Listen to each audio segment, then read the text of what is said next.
C'est l'histoire qui se passe à Hilversum, c'est aux Pays-Bas. Okay.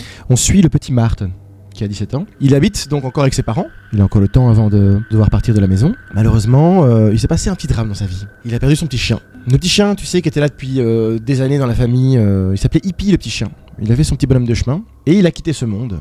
Maarten, ça l'a beaucoup touché. Il a une vie assez aisée, c'est-à-dire qu'ils ont beaucoup d'argent quand même.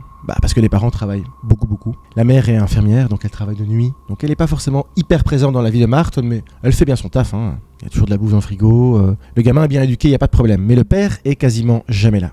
C'est un diplomate. C'est un peu flou ce qu'il fait, mais je vais pas te mentir, pour l'histoire, on s'en fout un peu. C'est un diplomate qui est souvent à l'étranger. Et pareil, j'exagère pas, il le voit 2-3 fois par mois. C'est vraiment pas du tout quelqu'un qui est présent, mais c'est un choix de vie. Mais donc, comme je te disais, le chien est décédé. Et là, Maarten, il se retrouve quand même un peu seul. C'est-à-dire que ça allait quand même avec le chien, mais là, le départ de Hippie, c'est très compliqué. Dans ces cas-là, qu'est-ce qu'on fait ? On essaie de changer un peu sa vie tous les jours. Il a tout le grenier, donc ça c'est super cool. Il a vraiment une grande chambre avec un coin télé, etc. Il a vraiment tout ce qu'il faut pour bien vivre. Et il veut refaire toute une partie dans cette chambre, qui est le coin lecture. Donc il a acheté un petit fauteuil, il a acheté une petite table, petite bibliothèque dans laquelle il a entreposé tous ses livres, et il aimerait bien avoir un petit miroir aussi. Mais Maarten, c'est un gars qui a du goût.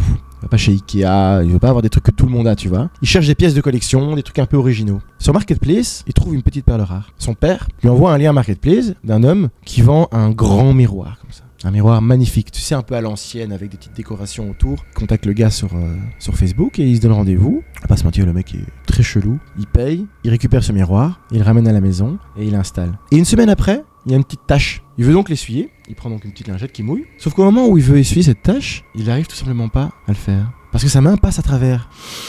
Ce qu'il va faire, c'est qu'il va d'abord aller se coucher. Il regarde ce miroir en réfléchissant un peu ce qui se passe. Il a des petites théories, il n'en parle pas tout de suite, il le garde pour lui, mais il a bien compris ce qui se passe. À un moment donné, il se lève, il rejoint ce miroir, et il décide de franchir le cap, il passe complètement à travers le miroir. Alors de l'autre côté, tu t'imagines, c'est plus ou moins la même chose, mais à l'envers. On n'est pas fou. Donc il retrouve sa chambre, mais à l'envers. Pas très intéressant. Il se dit, attends, mais c'est ouf. Putain, où est-ce que je suis, quoi ? Je suis dans mon miroir. Paniqué, il rentre, parce qu'il se dit, bon, il faut quand même que je puisse toujours rentrer chez moi à n'importe quel moment, tu vois.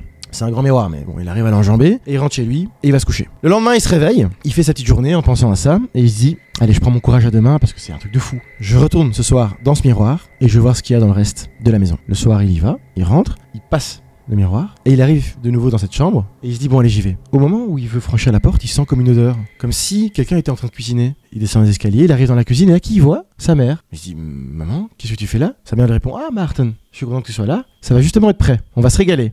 Maarten, il est un peu... Disons qu'il est un peu dépassé par les événements. Je dis qu'il va écouter ce qu'on lui dit de faire. Donc il s'assied. Sa mère lui ramène un énorme poulet rôti. Vraiment le festin, quoi. Et alors il entend une voix qui lui demande, alors Maarten, comment s'est passée ta journée ? Il se retourne et il voit son père en train de lire un journal devant la télé. Papa, qu'est-ce que tu fais ? Tu travailles pas ? Il fait, mais non, j'ai pris congé pour être avec toi. Il dit, mais attends, mais qu'est-ce qui se passe ? C'est quoi ce monde parfait ? Il manquerait plus que... Et oui, effectivement, il entend aboyer. Le petit Hippie est encore là. Alors tu penses bien que là, il est pris par l'émotion et il court pour aller caresser ce chien et il lui fait, putain, Hippie le lèche, tu vois les chiens qui remuent leur queue comme ça. Il se dit, mais attends, mais où est-ce que je suis, quoi ? C'est quoi ce paradis ? Il mange, il papote un peu avec sa mère, avec son père. Il joue même un peu à un jeu de cartes après avec son père, il passe un moment formidable. Et il leur dit, bon voilà, moi je dois retourner dans mon monde. Sa mère comprend. Son père pareil, il dit, pas de problème, on accepte ça. On se reverra un autre jour, y a pas de problème. Il monte, heureux, il dit au revoir à son chien, qui l'attend devant le miroir. Et il repasse de l'autre côté pour retrouver sa vie normale. Sa vie normale, je t'en ai parlé, ça passe pas grand chose. C'est une nuit où sa mère travaille, son père est toujours pas là, bon le chien, tu le sais. C'est pas grave, bon... Il va se coucher et il réfléchit un peu tout ça. Le lendemain, il se dit, moi ma vie ici est pas intéressante, quoi. Il faut que j'y retourne. Il se dit, est-ce que c'est pas un peu bizarre que j'en parle à personne À qui tu veux qu'il en parle au final ? Donc il fait sa petite journée et le soir, il y retourne. Et il fait ça le lendemain, puis le surlendemain. Et au final, tous les soirs, dès qu'il rentre de l'école, il va rejoindre sa deuxième famille entre guillemets et il revient pour se coucher. C'est quand même une limite qui s'est donnée. Sauf que, quelques semaines après, il se passe quelque chose de très bizarre. Il retourne comme tous les jours, dans ce monde parfait. Comme d'habitude, sa mère est là, rayonnante, toute pétillante, et il lui fait « Je t'ai fait ton gâteau préféré ». Il lui a fait donc une tarte au sucre extraordinaire, toute coulante. Enfin, on est sur un bazar de malade mentale. Et il mange, passe un bon moment. Et là, comme d'habitude, il fait un jeu avec son père et il dit bon, bah, il faut que je retourne, comme tous les soirs. Sauf que là, c'est trop pour la mère. Elle se lève, elle pète un câble. Non, mais vraiment, la colère qui monte en elle, elle dit non, j'en ai marre, t'es toujours là-bas, tu restes ici. Je veux que tu restes près de nous. On se donne à fond, on s'occupe de toi ici à Hippie. Qu'est-ce que tu fais ? Pourquoi tu vas là-bas ? Il commence à paniquer en fait parce qu'elle lui crie dessus. Elle essaie de le rattraper en le tirant le bras. Elle se tire, elle fait non, putain, lâche-moi, faut que je parte quoi. Il se lève, il court pour partir parce qu'il est pris par la panique. Et quand il arrive en haut, il voit que son père est devant le miroir. Il fait non, arrête, reste ici avec nous, c'est ici qu'est ta place. Il fait mais non, il le pousse, le mec tombe par terre Et il essaye tant bien que mal de traverser le miroir et tombe dans son monde à lui, panique et il prend le miroir et il le casse par terre. Il se dit mais attends, qu'est-ce qui se passerait si ces gens-là viennent dans mon monde? Enfin, il balaie le tout, il met ça dans un petit sac proprement. Tu penses bien, il est un peu pris par l'émotion, il a la main droite qui tremble à fond, il se dit ok,